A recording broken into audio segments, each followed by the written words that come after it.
നാണം കുടുങ്ങിയ പെണ്ണിനെയാണോ ഞാൻ കെട്ടേണ്ടത്? എനിക്കൊന്നും വേണ്ട. ഇന്നത്തെ കാലത്ത് ഇങ്ങനെ ഉണ്ടാകുമോ പെൺകുട്ടികൾ?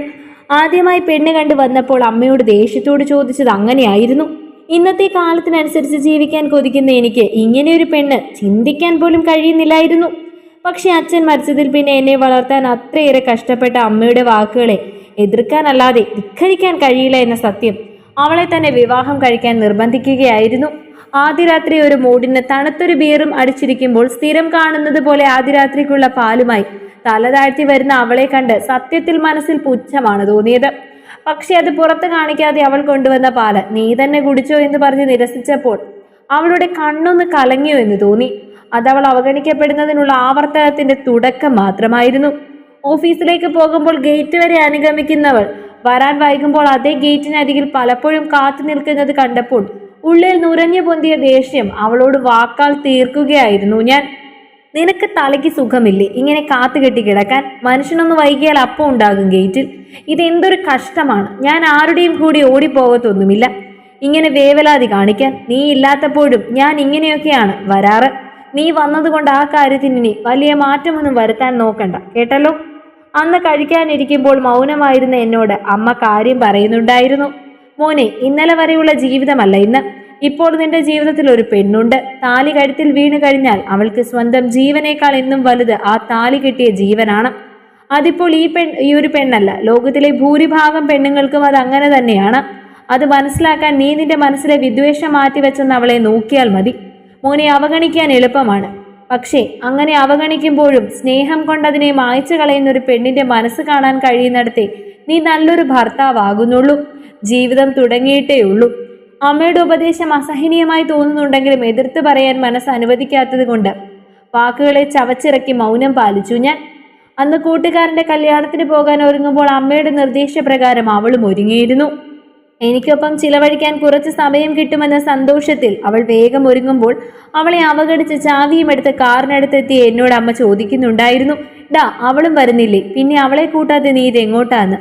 അത് കേട്ടപ്പോൾ എനിക്ക് ദേഷ്യമാണ് തോന്നിയത്. എങ്ങോട്ടേലും ഒന്ന് സ്വസ്ഥമായി ഇറങ്ങുമ്പോൾ പിന്നാലെ ഇറങ്ങിക്കോളും, വേഷം കെട്ടി എന്നും മനസ്സിൽ ചിന്തിച്ചുകൊണ്ട് മനസ്സിലെ ദേഷ്യം ഞാൻ അമ്മയോട് തന്നെ പറഞ്ഞു തീർത്തു. അമ്മയ്ക്കിനിയും നേരം വെളിച്ചമായില്ലേ? ഞാൻ പോകുന്നത് ഒരു VIP കല്യാണത്തിനാണ്, അല്ലാതെ നാട്ടിൽ ആർക്ക് വേണേലും വന്നു പോകാവുന്ന പോലെയുള്ള ഒരു കല്യാണത്തിനല്ല. അപ്പോൾ പിന്നെ ഇതുപോലെയുള്ള ഒരു സ്ഥലത്തേക്ക് ഇവളെയൊക്കെ എങ്ങനെ കൊണ്ടുപോകാനാ? അവിടെ മുഴുവൻ ബോൾഡായി നടക്കുന്ന പെൺകുട്ടികളാകും. അതിനിടയ്ക്ക് ഇതുപോലെ ഒരുത്തിയെ കെട്ടിയൊരുക്കി എനിക്ക് വയ്യ. അവൾക്കോ ബോധമില്ല, അമ്മയ്ക്കെങ്കിലും ഉണ്ടാകുമെന്ന് കരുതി. മനുഷ്യനെ നാണം കെടുത്താൻ. അമ്മ പറഞ്ഞാൽ മതി അവളോട് ഇച്ചിരി ചോറ് തിന്നുന്ന ബുദ്ധി കാണിക്കാൻ, കണ്ടിടത്തൊക്കെ ഒരുങ്ങി ഇറങ്ങി നിൽക്കാതെ. അതും പറഞ്ഞ് ഞാൻ തിരിയുമ്പോൾ ജനലഴികളിൽ തട്ടി കണ്ണുനീർ തുള്ളികൾ ചിതറിത്തെറിക്കുന്നത് കാണാൻ കഴിയുന്നുണ്ടായിരുന്നു.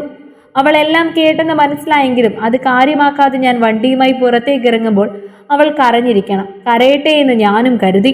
എത്രയൊക്കെ അവഗണിച്ചാലും ചില കാര്യങ്ങളിൽ ഞാനും ദുർബലനായിരുന്നു. അതിന്റെ പരിണിത ഫലമായി വിവാഹം കഴിഞ്ഞ 5-ാം മാസം അവൾ ഗർഭിണിയായപ്പോഴായിരുന്നു ഞാൻ ആദ്യമായി സന്തോഷിച്ചത്.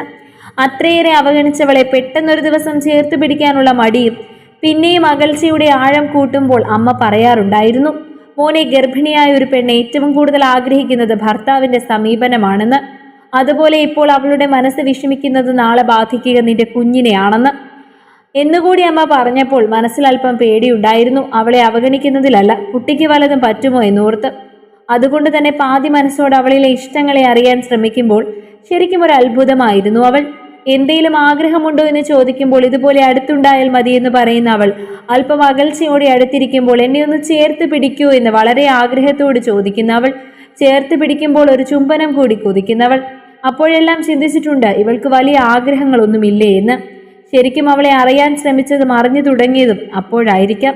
പ്രസവ സമയത്ത് ലേബർ റൂമിലേക്ക് കയറുമ്പോൾ കൂട്ടിപ്പിടിച്ച കയ്യിൽ അവൾ കൊതിച്ച കരുതൽ ഞാൻ കരുതിയിരുന്നു.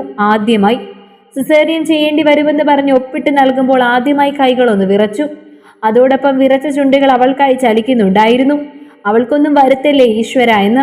പ്രസവശേഷം ഡോക്ടറെ കാണാൻ അനുവദിക്കുമ്പോൾ ആദ്യം എൻ്റെ കണ്ണുകൾ ഉടക്കിയത് അവളിലായിരുന്നു.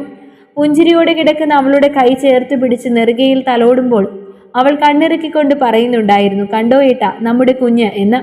അവൾ മാത്രം നിറഞ്ഞ കണ്ണുകൾ അപ്പോഴായിരിക്കും ശരിക്കും ആ കുഞ്ഞു മുഖത്തേക്ക് കൊതിയോടെ നോക്കിയത്. നമ്മുടെ കുഞ്ഞ് എന്നും പറഞ്ഞ് ഞാനും അവളെ സന്തോഷത്തോടെ നോക്കുമ്പോൾ അവളിലെ പെണ്ണെനിക്ക് അത്ഭുതമായിരുന്നു. പിന്നെ ഓരോ രാത്രിയും അവളെ ചേർത്ത് പിടിക്കുമ്പോൾ അവളിലെ പെണ്ണിനെ ഞാൻ കണ്ടു. ആ സ്നേഹം, അമ്മയിലേക്കുള്ള ദുരിതത്തിൽ അവൾ അനുഭവിച്ച യാതനകൾ, അതിനുവേണ്ടി മുറിപ്പെട്ട പാടിൽ വെറുതെ തലോടുമ്പോഴെല്ലാം എനിക്ക് കൂടി വേണ്ടിയാണല്ലോ എന്ന് ഓർത്തപ്പോൾ എൻ്റെ കണ്ണുകൾ നിറഞ്ഞൊഴുകി. അവളുടെ വരവീണ വയറിലും തുന്നിക്കെട്ടിയ മുറിപ്പാടിലും എൻ്റെ സ്നേഹചുംബനമായി നൽകുമ്പോൾ അവൾ കൊതിയോടെ അത് ആസ്വദിക്കുകയായിരുന്നു. എന്നോ അവഗണിക്കപ്പെട്ടവളുടെ ചുണ്ടുകൾ വിതുമ്പുന്നത് ഞാൻ അറിയുന്നുണ്ടായിരുന്നു. കൊതിയോടെ കാത്തിരുന്നത് എന്തോ ഭർത്താവിൻ്റെ കരുതലായി ലഭിക്കുന്ന സന്തോഷത്തിൽ. ഇത്തരത്തിലുള്ള മനോഹരമായ കഥകൾക്ക് വേണ്ടി ചാനൽ സബ്സ്ക്രൈബ് ചെയ്യാൻ മറക്കരുത്.